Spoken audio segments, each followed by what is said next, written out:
ಹೇಳಿದ್ದೀನಿ, ಹೋದ್ಸರಿ ಇದ್ದಾಗಲೇ ಹೇಳಿದೆ, ನೀವು ನಾವು ರೆವಿನ್ಯೂ ಸ್ಟಾಫ್ ಇಲ್ಲ ನಮ್ಮ ಕಡೆ. ನಿಮ್ಮಲ್ಲಿ ರೆವಿನ್ಯೂ ಸ್ಟಾಫ್ ಇದ್ದಾರೆ, ಟ್ಯಾಕ್ಸ್ ಕಲೆಕ್ಷನ್ ಎಲ್ಲರೂ ಇದ್ದಾರೆ, ಆರ್ಎಂಗಳೆಲ್ಲ. ನೀವು ಇಮಿಡಿಯೇಟ್ ಆಗಿ ಹೋಗಿ ಅದನ್ನ ಸೀಲ್ ಮಾಡಿ ನೋಟಿಸ್ ಜಾರಿ ಮಾಡಿದೀವಿ, ಸುಮಾರು ಸರಿ ಮಾಡಿದೀವಿ, ಅವ್ರು ಏನು ಆಕ್ಷನ್ ತಗೊಳ್ತಿಲ್ಲ. ಹಾಗಾಗಿ ನಾವು ಒಂದು ರಿಪೋರ್ಟ್ ಕಟ್ಬೇಕು ಸರ್. ಅದು ಯಾರು ನೋಡಿಲ್ಲ ಸರ್. ಅದು ಆಗ್ಲೇ ಸುಮ್ಮನೆ ಬಿಟ್ಟಾರೆ. ಅನುದಾನ ಎಷ್ಟು ವರ್ಷ? 2010ರಿಂದ 16 ವರ್ಷ. ಹಿಂದಿನ ಕಮಿಷನರ್ ಇದ್ದವರು ಆಕ್ಷನ್ ತಗೊಂಡಿಲ್ಲ. ಅಬಾಜ್ ಅವ್ರು ಇದ್ದಾಗ ಹೋಗಿ ಅದನ್ನ ಇದು ಮಾಡಿದ್ದಾರೆ. ಅಬಾಜ್ ಕಮಿಷನರ್ ಇದ್ದಾಗ ಅವ್ರಿಗೆ ಚೆಕ್ ಮಾಡಿ ನೋಟಿಸ್ ಜಾರಿ ಮಾಡಿಬಿಟ್ಟು ಅವ್ರಿಗೆ ನೋಟಿಸ್ ಕೊಟ್ಟಿದ್ದಾರೆ. ನೋಟಿಸ್ ಕೊಟ್ಟರು ಸಹ ಅವರು ಕೋರ್ಟ್ಗೆ ಹೋಗಿದ್ರು. ಕೋರ್ಟ್ಗೆ ಹೋದ್ಮೇಲೆ ಅವ್ರ ತಿರ್ಗಾ ಏನು ರಿಪ್ಲೈನೂ ಇಲ್ಲ. ಕೋರ್ಟಲ್ಲಿ ಇತ್ತು, ನೀವು ಆಗಲೇ 6 months ಇರ್ತಿತ್ತು, ನೀವೇನೋ ಟ್ಯಾಕ್ಸ್ ಕಲೆಕ್ಷನ್ಸ್ ಇದ್ರೆ ನೀವು ಇಮಿಡಿಯೇಟ್ ಆಗಿ ಮಾಡ್ಕೋಬೇಕು, ಯಾಕೆ ಇದ್ದಿರ ಬಿಟ್ಟಿದ್ರು. ಅವಾಗ ಅವ್ರ ಹತ್ರ ನೀವು ಹಂಗೇನೆ ವಸೂಲಿ ಮಾಡ್ಕೊಳ್ಳಿ, ನೀವು ಇದು ಕೋರ್ಟ್ ತರೋ ವಿಷಯ ಅಲ್ಲ ಅಂತ ಅಂದ್ಬಿಟ್ಟು ಅವ್ರು ಇದು ಮಾಡಿದ್ರು. ತಿರ್ಗಾ ನಾವು ಆಮೇಲೆ ನೋಟಿಸ್ ಜಾರಿ ಮಾಡಿದ್ವಿ. ಅವಾಗ ಏನ್ ಮಾಡಿದ್ದಾರೆ, ಅವರು ಬೇರೆ ಸಂಸ್ಥೆಗೆ ರವಿಶಂಕರ್ ಗುರುಜಿ ಅವ್ರಿಗೆ ಮಾರ್ಬಿಟ್ಟಿದ್ದಾರೆ. ಅವರು ಬಂದಿದ್ರು ನಮ್ಮ ಹತ್ರ, ನಾವು ರೆಡಿ ಇದ್ದೀವಿ 50% ಕಟ್ಟೋದಕ್ಕೆ, ಇವ್ರು ತಗೋತಾ ಇದ್ದಾರೆ, ನೀವು ಒಂದು ಅಲೋ ಮಾಡಿಕೊಟ್ರೆ ನಾವೆಲ್ಲ ಕಟ್ತೀವಿ ಅಂತ. ಆಯ್ತು ಅಂತ ಅಂದಿದ್ಮೇಲೆ ಬರೀ ಮಾತಾಡಿದೆ ಅಷ್ಟೇ, ಬಂದು ಮಾತಾಡ್ಕೊಂಡು ಹೋಗ್ತಾರೆ, ದುಡ್ಡು ಕಟ್ಟೋದಿಲ್ಲ, ಏನಿಲ್ಲ, ಬರೀ ಬರ್ತಾರೆ ಮಾತಾಡಿ ಕಟ್ತೀವಿ. ಅದಕ್ಕೆ ನಾವೇ ನೋಟಿಸ್ ಜಾರಿ ಮಾಡಿಬಿಟ್ಟಿದೀವಿ. ಆಗ್ಲೇ ಅದ್ರ ಮೇಲೆ ಇವಾಗ ಇಲ್ಲ, ಇವಾಗ ಅದಕ್ಕೆ ಸೀಸ್ ಮಾಡೋದಕ್ಕೆ ನಾವು ಸೀಸ್ ಮಾಡ್ಬೇಕಾದ್ರೆ ನಮಗೆ ರೆವಿನ್ಯೂ ಸ್ಟಾಫ್ ಬೇಕು. ನಮ್ಮಲ್ಲಿ ರೆವಿನ್ಯೂ ಸ್ಟಾಫ್ ಇಲ್ಲ. ಅದಕ್ಕೆ CMC ಅವ್ರಿಗೆ ಹ್ಯಾಂಡ್ ಓವರ್ ಮಾಡಿಬಿಟ್ಟು ಸೆಕ್ರೆಟರಿ ಮೇಡಮ್ ಅವ್ರಿಗೆ ಹ್ಯಾಂಡ್ ಓವರ್ ಮಾಡಿ ಟ್ಯಾಕ್ಸ್ ಎಲ್ಲ ಅವರು ಕಲೆಕ್ಟ್ ಮಾಡಲಿ. ಇನ್ನು ಮುಂದೆ ಅಲ್ಲೇನು ಸರ್ವಿಸಸ್ ಕೊಡಬೇಕು ಅವ್ರು ಕೊಡ್ಕೊತಾರೆ ಎಲ್ಲ. ನಿಮ್ದು ಏನಿದೆ ಬ್ಯಾಲೆನ್ಸ್ ಇಸ್ಕೊಡಿ ಅಂತ. ಸೊ ನಾವು ಅವ್ರಿಗೆ ಹೇಳಿ ತಿಳಿಸಿದ್ವಿ. ಬಟ್ ಬಂದಾಗ ಕಮಿಷನರ್ಗೆ ಹೇಳಿದ್ವಿ, ಇಬ್ಬರು ಕಮಿಷನರ್ ಹೋದ್ರು, ಇನ್ನೂ ಅವ್ರಿಗಿಲ್ಲ. ಮೊನ್ನೆ ಕಮಿಷನರ್ ಸರ್ಗೆ ಹೇಳಿದೆ, ಸೀನಿಯರ್ ಸರ್ಗೆ, ಅವ್ರು ಮಾಡೋಣ, ಇದೊಂದು ವಾರ 2 ದಿನ ಆದ್ಮೇಲೆ ನಾವು ಮಾಡೋಣ ಅಂತ ಹೇಳಿದ್ದಾರೆ. ಅಧ್ಯಕ್ಷ ಮೂಲಕ ನಾವೆಲ್ಲ ಹೋಗಿ ಒಂದಿನ ನೋಟಿಸ್ ಜಾರಿ ಮಾಡಿಸಿ ಅಲ್ಲಿ ಹೋಗಿ ನಿಂತ್ಕೊಳ್ಳೋಣ. ಅವಾಗ ಏನಾಗುತ್ತೋ ಅವ್ರು ಮಾಡ್ತಾರೆ. ಅವ್ರು ಇಲ್ಲಾಂದ್ರೆ ಅವ್ರು ಸುಮ್ಮನೆ ತಗೊಂಡು ಹೋಗ್ತಾ ಇರ್ತಾರೆ ಅನ್ನೋದು. ಅವರು ಎಲ್ಲ ತಗೊಳ್ತಾರೆ, ಡೊನೇಷನ್ ತಗೊಳ್ತಾ ಇದಾರೆ. ಫ್ರೀ ಸೀಟ್ ಅಂತೂ ಯಾರಿಗೂ ಕೊಡ್ತಾ ಇಲ್ಲ. ನಾನು DO ಅವ್ರಿಗೂ ಕೇಳಿದೆ, ಅನುದಾನ ರಹಿತ ಅದೇನು ಎಕ್ಸಾಮ್ಷನ್ ಇದು ಯಾವಾಗ ಅಂತ. ಯಾವುದೇ ಎಕ್ಸಾಮ್ಷನ್ ಕೊಟ್ಟಿಲ್ಲ ನಾವು ಅಂತ ಈ BO ಹೇಳಿದ್ವಿ. ಅದಕ್ಕೆ ಒಂದು ಲೆಟರ್ ತಗೊಂಡ್ಬಿಟ್ಟು ನಾವು ಕಮಿಷನರ್ಗೆ ಕೊಟ್ಟು ಆಮೇಲೆ ಅದನ್ನ ಆಕ್ಷನ್ ಮಾಡಿಸೋಣ ಅಂತ ಡಿಸೈಡ್ ಮಾಡಿ. ಅದಕ್ಕೆ ನಾವು ನೆಕ್ಸ್ಟ್ 8ನೇ ತಾರೀಕು 7-8ನೇ ತಾರೀಕು ಹಂಗೆ ಬೇಕಾದ್ರೆ ನಾವು ಹೋಗಿ ಒಂದ್ಸರಿ ಕಮಿಷನರ್ ಹತ್ರ ಮಾತಾಡ್ಕೊಂಡು ಎಲ್ಲ ಇದು ಮಾಡೋದು. ಮಾಡಿದ್ರೆ ನಮಗೆ ಈ ನೀವು ಹೇಳಂಗೆ ಬಸ್ ಶೆಲ್ಟರ್ಸ್ ಏನೇನು ನಮ್ಗೆ ಕಟ್ಟಿದ್ದಾರೆ ಮೊದಲು ಅವೆಲ್ಲನೂ ರಿನೋವೇಷನ್ ಮಾಡೋದು. ಯಾಕಂದ್ರೆ ಅದನ್ನೆಲ್ಲ ಹಳೆ ಇದು ಮಾಡ್ಬಿಟ್ಟಿದ್ದಾರೆ. ಅದು ಮೇಂಟೆನೆನ್ಸ್ ಇಲ್ದೇನೆ ಎಲ್ಲ ಗಲೀಜ್ ಮಾಡ್ಬಿಟ್ಟಿದ್ದಾರೆ. ಸುಮಾರು ನಾವು ರೋಡ್ ಹೋದಾಗ ನೋಡ್ತಾ ಇದ್ವಿ, ಬೋರ್ಡ್ ಮಾತ್ರ ಐತೆ. ನಮ್ಮ ಆಫೀಸ್ ಅಷ್ಟು ಇದಾಗಿದೆ ಅಂದ್ಬಿಟ್ಟು ನಾನು 2 ಸರಿ ನಾನು ರಿನೋವೇಷನ್ ಮಾಡ್ಸೋಣ ಅಂತಂತೆ. ಆಮೇಲೆ ಅವ್ರು ಒಪ್ಲಿಲ್ಲ, ಅಬ್ಬಾಸ್ ಅವರು ಬೇಡ ನಮ್ಗೆ ಫಂಡಿಲ್ಲ ಅಂತ. ಆಮೇಲೆ ತಿರ್ಗಾ ಮಾಡೋಣ ಅಂದ್ರೆ ಈ ಫಂಡ್ಗಳು ನಮ್ಗೆ ಯಾವ್ದು ಬರೋದಿಲ್ಲ, ಅನುದಾನ ಯಾವ್ದು ಕೊಡೋದಿಲ್ಲ ನಮ್ಗೆ, ಅದೇ ಬಂದಿರೋದು. ಇವಾಗ ಜನರೇಟ್ ಇವಾಗ ಮಾಸ್ಟರ್ ಪ್ಲಾನ್ ಮಾಡಿದ್ರೆ ಇವಾಗೆಲ್ಲ ಬರ್ತವೆ. ಒಟ್ಟಾರೆ ತಾಲೂಕು ನಮ್ಮ ಜೂರಿಸ್ಡಿಕ್ಷನ್ ಇರೋದ್ರಿಂದ ಇವಾಗ ಕಮರ್ಷಿಯಲ್ಸು ಅಗ್ರಿಕಲ್ಚರ್ ಝೋನ್ ಇರೋದೇ ಜಾಸ್ತಿ ಬರ್ತವೆ. ಮಾಸ್ಟರ್ ಪ್ಲಾನ್ ಆಗೋದಕ್ಕಿಂತ ಮುಂಚೆ ಅಗ್ರಿಕಲ್ಚರ್ದೇ ಬರ್ತಾ ಇದೆ. ಮಾಸ್ಟರ್ ಪ್ಲಾನ್ ಮಾಡಿಬಿಟ್ರೆ ಇವಾಗ ನಿನ್ನೆ DC ಇದು ಡೈರೆಕ್ಟರ್ ಅವರು ಸರ್ಕಾರ ಕಳಿಸ್ತೀವಿ ಅಂತ ಅಂದ್ರು. ನಾವು ಇಲ್ಲಿಂದ ಕಳಿಸಿದ್ವಿ, ಆಮೇಲೆ ಫೆಬ್ರವರಿನಲ್ಲೇ ಕಳಿಸಿದ್ವಿ ಮಾಸ್ಟರ್ ಪ್ಲಾನ್. ಅದು ಸರ್ಕಾರಕ್ಕೆ ಕಳಿಸ್ಬಿಟ್ಟು ಅದು ಅಪ್ರೂವ್ ಆಗಿ ಬಂದ್ರೆ ಮೊದಲು ಬಂಗಾರಪೇಟೆ ಇದ್ದು ಮ್ಯಾಪ್ ಅಪ್ರೂವಲ್ ಆದ್ರೆ ಅದನ್ನ ತಗೊಂಡು ನಾವು ಸೂಪರ್ಸೀಡ್ ಮಾಡಿಕೊಂಡು ತಾಲೂಕಿಗೆ ಅಡಿಷನಲ್ ಇನ್ನ ಏರಿಯಾ ದಾಸರಹಳ್ಳಿ, ಕುಂದರಪಾಳ್ಯ ಎಲ್ಲನೂ ಅಡಿಷನಲ್ ಆಗಿ ಆ್ಯಡ್ ಮಾಡಿಕೊಂಡು ಕೆಂಪಾಪುರ ತನಕ ಸ್ಟ್ರೆಚ್ ಮಾಡೋಣ ಅಂತ ಇದ್ದೀವಿ. ಅದು ಮೇಡಮ್ ಅವರು ಶಾಸಕರು ಹೇಳ್ದಂಗೆ ಅವ್ರದ್ದು ಎಷ್ಟು ವಿಲೇಜಸ್ ಸೇರಿಸ್ಬೇಕಂತ ಹೇಳಿದ್ದಾರೆ.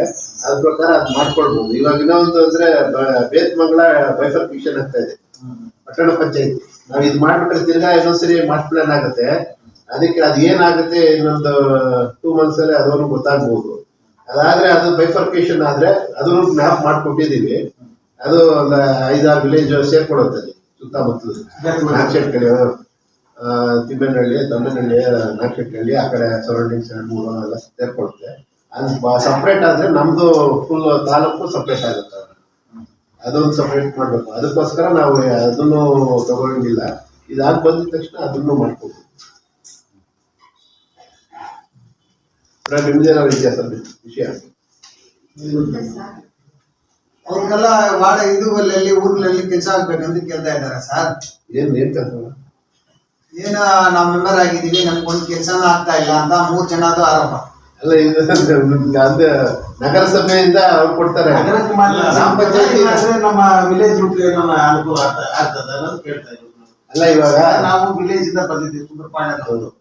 ನೀವು ಒಬ್ಬ ಸದಸ್ಯರಾಗಿದ್ದೀರಪ್ಪ, ನಿಮ್ಮಿಂದ ಏನು ನಮ್ಮೂರ್ಗೆ ಏನು ಅಂತ ಕೇಳಿದಾಗ ನಾನೇನು ಉತ್ತರ ಎಲ್ಲಿ ಅಂತ ಕೇಳ್ತಾ ಇದ್ದಾರೆ. ಮೇಡಮ್ ಕಂಪ್ಲೇಂಟ್ ಮಾಡಿದ್ದಾರೆ ಅವರು. ಮೇಡಮ್ ಸುಂದರಪಾಳ್ಯ ಕರೆಕ್ಟ್, ನೀವು ಹೇಳೋದ್ ರೀತಿ ಕರೆಕ್ಟ್. ಸುಂದರಪಾಳ್ಯ ಗ್ರಾಮ ಪಂಚಾಯತಿ ಲಿಮಿಟ್ಸ್. ಗ್ರಾಮ ಪಂಚಾಯತಿಗೆ ನಾವು ಅಲ್ಲೇ ಮ್ಯಾಕ್ಸಿಮಮ್ ಮಾರ್ಕ್ನಲ್ಲಿ ಏನಿದಂಗೆ ನಾವು ಡೆವಲಪ್ಮೆಂಟ್ ಬೆಳವಣಿಗೆ ಆಗ್ತಾ ಇದ್ದಂಗೆ ನಾವು ಕೊಡ್ತಾ ಬರ್ತಾ ಇದೀವಿ. ಅಲ್ಲಿ ಸುಂದರಪಾಳ್ಯ ಅನಾಥರಿ ಜಾಸ್ತಿ ಇದೆ. ನಾನು ಅಲ್ಲಿರೋ ಅಧ್ಯಕ್ಷರು ಸದಸ್ಯರಿಗೆಲ್ಲ ಹೇಳಿದ್ದೀನಿ, ಅನಧಿಕೃತವಾಗಿ ಕಟ್ಟಡ ನಿಲ್ಲಿಸಿ. ಯಾಕಂದ್ರೆ ಇಲ್ಲಿ ನಮ್ ಫೀಸ್ ಬರೋದು ನಮ್ಗೆ ಬರ್ತಾ ಇಲ್ಲ, ನೀವು ಅಲೋ ಮಾಡ್ತಾ ಇದ್ದೀರಾ. ವಿಸಿಟ್ ಮಾಡೋಣ, ಅಲ್ಲ ಅಲ್ಲಿ ಜಾಸ್ತಿ ಇದೆ. ಅವ್ರಿಗೆ ಹೇಳೋಣ ಇದೆಲ್ಲ ಒಳ್ಳೇದಲ್ಲಪ್ಪ, ಈಗ ಬೆಳ್ಕೋಬೇಕು. ಅವ್ರಿಗೆ ನೋಟಿಸ್ ಕೊಟ್ಟಿದ್ದೀನಿ ನಾನು. 16 ಗ್ರಾಮ ಪಂಚಾಯತಿಗೆ ಎಲ್ಲಾರ್ಗು ನೋಟಿಸ್ ಕೊಟ್ಟಿದ್ದೀನಿ. PDOಗಳಿಗೆ ನಿಮ್ಮ ವ್ಯಾಪ್ತಿನಲ್ಲಿ ಯಾವುದೇ ತರ ಅನಧಿಕೃತ ಬೆಳವಣಿಗೆನೆ ಇದನ್ನ ಪ್ರೋತ್ಸಾಹ ಮಾಡಬೇಡಿ. ಅಕಸ್ಮಾತ್ ಲೇಔಟ್ ಅಷ್ಟೇ ನೀವೇನಾರು ಮಾಡಿದ್ರೆ ನಾವು ಗೊತ್ತಾಗ್ತೀವಿ. ನಾವು ಎವ್ರಿ ಮಂತ್ ರಿವ್ಯೂ ಮಾಡ್ಕೊತೀವಿ, ನಾವು ಯಾರು ಮಾಡಿದಾರೋ ಇಲ್ವೋ ಅಂತ. ಅದ್ರಲ್ಲಿ ಗೊತ್ತಾದ್ರೆ ನಾವು ಇಮಿಡಿಯೇಟ್ ಆಗಿ ಪ್ರಿನ್ಸಿಪಲ್ ಸೆಕ್ರೆಟರಿ RDPRಗೆ ಫೈಲ್ ಮಾಡಿ ಕಳಿಸಿ CEO ಗೆ ಕಾಪಿ ಹಾಕ್ತೀವಿ. ಹಂಗ ಹಾಕಿದ್ಕೆ ಇವಾಗ 32,000 ಖಾತೆಗಳು ನಿಂತ್ಕೊಂಡಿರೋದು. ಇಲ್ಲಾಂದ್ರೆ 1 ಪೈಸಾ ಬರ್ತಾ ಇರಲಿಲ್ಲ. ಅದಕ್ಕೆ ನಮ್ಮ KGFಗೆ ಇಲ್ಲಿವರೆಗೂ 14ನೇ ಇಸ್ವಿಯಿಂದ ಇಲ್ಲಿವರೆಗೂ ಗ್ರಾಮ ಪಂಚಾಯತಿ PDOಗಳು ಬರೀ ಲೇಔಟ್ ಎಲ್ಲ ಅವರೇ ಮಾಡ್ಕೊಂಡು 1 ಪೈಸಾ ಕೊಟ್ಟು ಬರ್ತಾ ಇಲ್ಲ. ಅದಕ್ಕೆ ಅಥಾರಿಟಿಗಳಲ್ಲಿ ಯಾಕೆ ದುಡ್ಡಿಲ್ಲ ಅಂದ್ರೆ ಇದು ಅವರೆಲ್ಲ ಬಿಟ್ಟಿದ್ರೆ ಆಲ್ಮೋಸ್ಟ್ ಒಂದು 60-70 ಕೋಟಿ ನಮ್ಗೆ ಲಾಸ್ ಮಾಡಿದ್ದಾರೆ PDOಗಳು ಗ್ರಾಮ ಪಂಚಾಯತಿ. ಅದ್ ಬಂದ್ರೆ ನಾವು ನೀವ್ ಹೇಳಿದಂಗೆ ಗ್ರಾಮ ಪಂಚಾಯತಿನಲ್ಲಿ ಏನೇನು ಅಭಿವೃದ್ಧಿ ಬೇಕೋ ಒಂದೊಂದು ಗ್ರಾಮ ಪಂಚಾಯತ್ ನಾವು ಫಂಡ್ ಕೊಡ್ಬೋದು. ಅಲ್ಲಿಂದಲೇ ಬರ್ಬೇಕು ಫಸ್ಟ್. ಅವ್ರ ಗ್ರಾಮ ಪಂಚಾಯತಿಲಿ ತಡೆ ಹಿಡಿಬೇಕು. ಲೇಔಟ್ಸ್ನೆಲ್ಲ ಅಪ್ರೂವಲ್ ಇಲ್ಲಿ ತಗೊಳ್ಬೇಕು, ಕಟ್ಟಡ ಪರವಾನಗಿ ಅಲ್ಲಿ ಕೊಡ್ಬೇಕು. ಆ ಕಟ್ಟಡ ಪರವಾನಗಿಗೂ ಅವರು ಇದ್ ಮಾಡ್ತಾ ಇಲ್ಲ. ಕಮರ್ಷಿಯಲ್ ಬೆಲ್ಟ್ ನಾನು ಅದಕ್ಕೆ ಹೇಳಿದ್ದೀನಿ. ಇವಾಗ ಸುಂದರಪಾಳ್ಯದಲ್ಲಿ ಮಂಜುನಾಥ್ ಇದ್ದಾರೆ PDO, ಅವ್ರಿಗೂ ಹೇಳಿದ್ದೀನಿ, ನಿಮ್ಮಲ್ಲೇ ಜಾಸ್ತಿ ಹತ್ರ ಡೆವಲಪ್ ಆಗೋದು. ಯಾಕಂದ್ರೆ ಟೋಲ್ ಇಳಿತಾರೆ ಅಲ್ಲಿ ಕಮರ್ಷಿಯಲ್ ಆಕ್ಟಿವಿಟೀಸ್ ಜಾಸ್ತಿ ಬೆಳಕು ಬರ್ತೈತೆ. ನೀವು ಅಂಥದಕ್ಕೆ ಅವಾಯ್ಡ್ ಮಾಡ್ಬೇಕು, ನೋಟಿಸ್ ಕೊಟ್ಟು ತೆಗಿಬೇಕು. ನಾವು ಅದೇ ಬೆಸ್ಕಾಂ ಅವ್ರು ನಿಮ್ಗೆ ಅಲ್ಲಿ ಬರೋದಿಲ್ಲ ಅಲ್ವಾ ಸುಂದರಪಾಳ್ಯ ಬೇಕಲ್ಲ, ಅವ್ರಿಗೆ ಅಲ್ಲಿ ಅವ್ರಿಗೆ ಹೇಳಿದೀವಿ, ಯಾರು ವಿತೌಟ್ ನಮ್ಮ ಲೇಔಟ್ ಪರ್ಮಿಷನ್ ಇಲ್ಲದೆ ಸರ್ವಿಸಸ್ ಕೊಡಬಾರ್ದು ಅಂತ. ಯಾಕಂದ್ರೆ ಇವಾಗ ಸುಮಾರು ಕಣ್ಮುಚ್ಕೊಂಡಿದ್ಬಿಟ್ರೆ ಎಲ್ಲ ಲೈನ್ ಬಂದ್ಬಿಡ್ತಾರೆ, ಒಂದೊಂದು ಕಟ್ಟೆ ಬಿಡ್ತಾರೆ, ಹಾಕೊಂಡು ಬಂದ್ಬಿಟ್ಟಿರ್ತಾರೆ. ಅದಕ್ಕೆ ನಾನು ಅವ್ರಿಗೆ ಹೇಳಿದ್ದೀನಿ, ನಾವು ಒಂದ್ಸರಿ ಹೋಗಿ ಎಲ್ಲೆಲ್ಲಿ ಅನಧಿಕೃತ ಬೆಳವಣಿಗೆ ಆಗ್ತೇವೆ ಅದನ್ನೆಲ್ಲ ಅದನ್ನು ತಡಿಬಹುದು. ಲೇಔಟ್ ಅಂತೂ ಯಾವ್ದು ಮಾಡ್ತಾ ಇಲ್ಲ. ಇದು ಒಂದೈತೆ ಲೇಔಟ್ ಅವ್ರದ್ದು ಹೇಳಿದ್ದೀನಿ. ಕೃಷ್ಣ ಅವ್ರ ಇದಕ್ಕೆ ಅವ್ರು ಇಮಿಡಿಯೇಟ್ ಆಗಿ ಅವ್ರು ತೆಗಿಬೇಕು. ಅವ್ರನ್ನ ಖಾತೆ ರದ್ದು ಮಾಡಿದ್ರೆ ನಾವು ಡೆಮಾಲಿಷನ್ ಮಾಡ್ತೀವಿ. ಇನ್ನು KGF ನಲ್ಲಿ ಯಾವ್ದು ಅನಧಿಕೃತ ಬಡಾವಣೆಗಳು ಯಾವುದೂ ಇಲ್ಲ. ಸರಿ, ಈ ದಿನ ಸಾಮಾನ್ಯ ಸಭೆಯನ್ನು ಅಧ್ಯಕ್ಷರ ಅಪ್ಪಣೆ ಮೇಲೆಗೆ ಕರೆಸಲಾಗಿತ್ತು.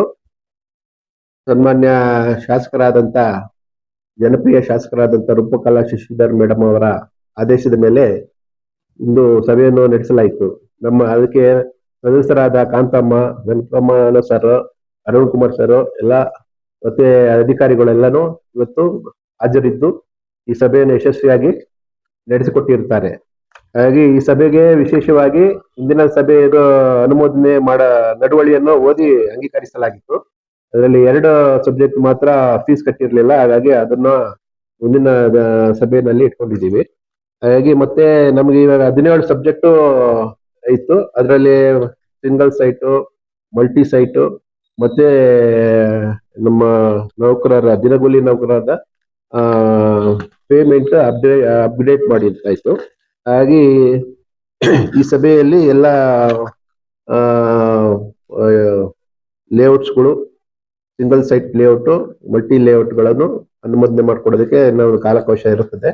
ಮತ್ತೆ ಈ ದಿನ ವಿಶೇಷವಾಗಿ ಆ, ಅಧ್ಯಕ್ಷ ಸದಸ್ಯರಾದಂತ ಅರುಣ್ ಕುಮಾರ್ ಸರ್ ಅವರ ಮನವಿ ಮೇಲೆಗೆ ನಾವು ಮಾಡಿರುವಂತ ಬಸ್ ಶೆಲ್ಟರ್ಸ್ ಅದೆಲ್ಲ ಶಿಥಿಲಗೊಂಡಿದೆ. 11 ಬಸ್ ಶೆಲ್ಟರ್ಸ್ ಮಾಡಿದ್ರು, ಅದೆಲ್ಲ ಶಿಥಿಲಗೊಂಡಿದೆ. ಹಾಗಾಗಿ ನಮ್ಮ ಪ್ರಾಧಿಕಾರದಲ್ಲೇ ಹಣ ಇಲ್ಲ. ಹಾಗೆ ಅಟ್ಲೀಸ್ಟ್ ಒಂದಾದ್ರೂ ನಮ್ಮಲ್ಲಿ ಇಲ್ಲಿ ಕ್ಯಾಂಪೇನ್ ಹತ್ರ ಸೇಂಟ್ ಮೇರಿ ಸ್ಕೂಲ್ ಹತ್ರ ಒಂದು ತುಂಬಾ ಶಿಥಿಲಗೊಂಡಿದೆ, ಅದನ್ನ ಮಾಡಿ ಅಂತ ಹೇಳಿದ್ದಾರೆ. ಅದನ್ನು ಒಂದು ಅಟ್ಲೀಸ್ಟ್ ಒಂದು ಬಸ್ ಶೆಲ್ಟರ್ಸ್ ನ ಕೈಗೊಳ್ಳಬೇಕಂತ ಅಧ್ಯಕ್ಷರು ಹೇಳಿದ್ದಾರೆ. ಅದೊಂದು ಮಾಡ್ತೀವಿ. ಅದು ಮತ್ತೆ ಇನ್ನೇನು ವಿಶೇಷವಾದ ಸಬ್ಜೆಕ್ಟ್ಸ್ ಯಾವ್ದು ಇರಲಿಲ್ಲ ಇಷ್ಟು. ಇವೆಲ್ಲನೂ ಮಾಡ್ತಿದೀವಿ. ಮತ್ತೆ ಒಂದು CS ಐಟ್ ಮಾತ್ರ ಒಂದು ಅದನ್ನ ನೋಡಿ ಪರಿಶೀಲಿಸಿ ಮಾಡ್ಬೇಕು ಅಂತ ಮುಂದಿನ ಸಭೆಯಲ್ಲಿ ಇಟ್ಕೊಂಡಿದ್ವಿ. ನಾವು ಮೊದ್ಲೇನೆ ತಿಳಿಸಿದ್ವಿ ಅವ್ರಿಗೆ. ಕೃಷ್ಣವರಂ ರೋಡ್ ಕೃಷ್ಣವರಂ ಇದೆ ಸರ್, ಅಲ್ಲಿ ಆ ಕೃಷ್ಣವರಂ ನಮ್ಮ ಇವ್ರದ್ದು ನಾಯ್ಡು ಅವರು, ಶ್ರೀನಿವಾಸ್ ನಾಯ್ಡು ಅವರು ಲೇಔಟ್ ಕೊಟ್ಟಿದ್ದೀವಲ್ಲ, ಅದು ಆಪೋಸಿಟ್ ಅಲ್ಲಿ ಅದು ಮೇನ್ ರೋಡ್ ಬರುತ್ತೆ. ಮೇನ್ ರೋಡ್ ಅಲ್ಲಿ ಅವ್ರು ಕನ್ವರ್ಷನ್ ಮಾಡಿಸ್ಕೊಂಡಿದ್ದಾರೆ. ಕನ್ವರ್ಷನ್ ಮಾಡಿಸ್ಕೊಂಡು ಭಾಗ ಮಾಡ್ಕೊಂಡಿದ್ದಾರೆ. 2 ಎಕರೆ ಇರೋದು 1 ಎಕರೆ ಡಿವೈಡ್ ಮಾಡ್ಕೊಂಡ್ಬಿಟ್ಟಿದ್ದಾರೆ. ಆ 1 ಎಕರೆನ ಮಾರ್ಬಿಟ್ಟಿದ್ದಾರೆ ಒಬ್ರು, ಇನ್ನೊಂದು ಎಕರೆನ ಅವರು ಲೇಔಟ್ ಮಾಡ್ಕೊಂಡ್ಬಿಟ್ಟಿದ್ದಾರೆ. ಲೇಔಟ್ ಮಾಡಿರೋ ನಾವು ಅವಾಗ ಕೊಡಕ್ ಬರಲ್ಲ, ಡಿವೈಡ್ ಮಾಡಿರೋದ್ರಿಂದ ನಾವು ನಿಮ್ಗೆ ಅನುಮೋದನೆ ಕೊಡಕ್ ಬರಲ್ಲ ಅಂತ ತಿಳಿಸಿದ್ವಿ. ಆದ್ರೂ ಅವರು ಮಾರ್ಕೊಂಡು ನಮ್ಗೆ ರಿಕ್ವೆಸ್ಟ್ ಕೊಟ್ರು, ನಾವು ಕೊಡಕ್ ಬರಲ್ಲ ಡಿವೈಡ್ ಆಗಿದ್ರೆ ಅಂತ ಹೇಳಿದ್ವಿ. ಆದ್ರೂ ಅವ್ರು ಹೋಗಿ ಗ್ರಾಮ ಪಂಚಾಯತಿಯಲ್ಲಿ ಖಾತೆ ಮಾಡಿಸ್ಕೊಂಡಿದ್ದಾರೆ ಅಂತ ನಮ್ ಗಮನಕ್ಕೆ ಬಂದಿದೆ. ನಾವು ಡೆಮಾಲಿಷಿಂಗ್ ಮಾಡ್ಬೇಕು ಅಂತ ಇದ್ದೀವಿ. ಬಟ್ ಖಾತೆ ರದ್ದು ಮಾಡಕ್ಕೂ ಒಂದು ಲೆಟರ್ ಹಾಕಿದೀವಿ. ಅಲ್ಲಿ ಖಾತೆಗಳು ಮಾಡಿದ್ರೆ ನೀವು ಲೆಟರ್ ಕೊಡಿ, ಇಲ್ಲಾಂದ್ರೆ ನಾವು ಡೆಮಾಲಿಷಿಂಗ್ ಮಾಡ್ತಿದೀವಿ ಅಂತ ತಿಳಿಸಿದೀವಿ. ಅವ್ರೇನೋ ಲೆಟರ್ ಕೊಟ್ರೆ ನಾವು ಅದ್ರ ಮೇಲೆ ಆಕ್ಷನ್ ತಗೊಳ್ತೀವಿ. ಅದು ಯಾಕಂತ ಬಡಾವಣೆಗಳು ನಮ್ KGF ನಲ್ಲಿ ಯಾವ್ದು ಇಲ್ಲ. ಯಾವ್ದು ಒಂದಿದೆ, ಅದೊಂದು ಮಾತ್ರ ಇದೆ. ಅದಕ್ಕೆ ನಾವು ಖಾತೆ ಆಗೋಗ್ಬಿಟ್ಟಿದ್ರೆ ನಾವು ಮಾಡಕ್ ಬರಲ್ಲ. 1 ಇದ್ದಾಗ ಮಾತ್ರ ನಾವು ಡಿಸಿಷನ್ ತಗೋಬಹುದು.